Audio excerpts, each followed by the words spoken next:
Hi friends, நம்ம தலை fans எல்லாம் இப்ப செம ஹாப்பில இருக்காங்க. விடாமுயற்சி படத்தோட அப்டேட்டுக்கு டே பை டே ரொம்ப வெயிட் பண்ணிட்டு இருக்காங்க. ஆனா அதுக்குள்ள பில்லா ரீ-ரிலீஸ் ஆகிருக்கு. அண்ட் அதே போல வாலி படமும் ரீ-ரிலீஸ் ஆகிருக்கு. ரெண்டு படத்தையும் ஃபர்ஸ்ட் ஷோ மாதிரி செமையா செலிப்ரேட் பண்ணி பார்த்திருக்காங்க நம்ம ஏகே ஃபேன்ஸ் எல்லாம். அந்த வீடியோ எல்லாம் இப்ப சோஷியல் மீடியால ஒன்னொன்னா ரிலீஸ் ஆகும்போது பார்க்கவே செம சூப்பரா இருக்கு.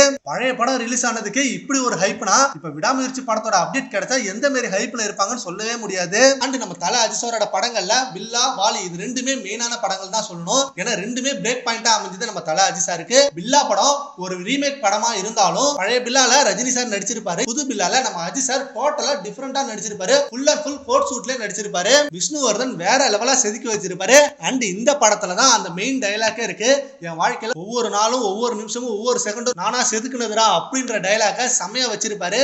அந்த டயலாக்குக்கே இந்த படம் வெறித்தனமா இருக்கும். அண்ட் வாலி படத்துல நம்ம Thala Ajith sir first double ஆக்ட்ல நடிச்சது, அதுவும் நெகட்டிவ் ஷேட்ல நடிச்சது. எஸ்.ஜே. சூர்யாவுக்கு வாய்ப்பு கொடுத்து மிகப்பெரிய இண்டஸ்ட்ரி ஹிட் கொடுத்த படம் நம்ம வாலி படம். அண்ட் இப்ப இந்த ரெண்டு படமும் ரிலீஸ் ஆகி வேற லெவல் செலிப்ரேஷன் பண்ணிருக்காங்க நம்ம ஃபேன்ஸ் எல்லாரும். சரி ஓகே ஃப்ரெண்ட்ஸ், இப்ப பில்லா அண்ட் வாலி ரெண்டு படமும் ரீ ரிலீஸ் ஆகிருக்கு.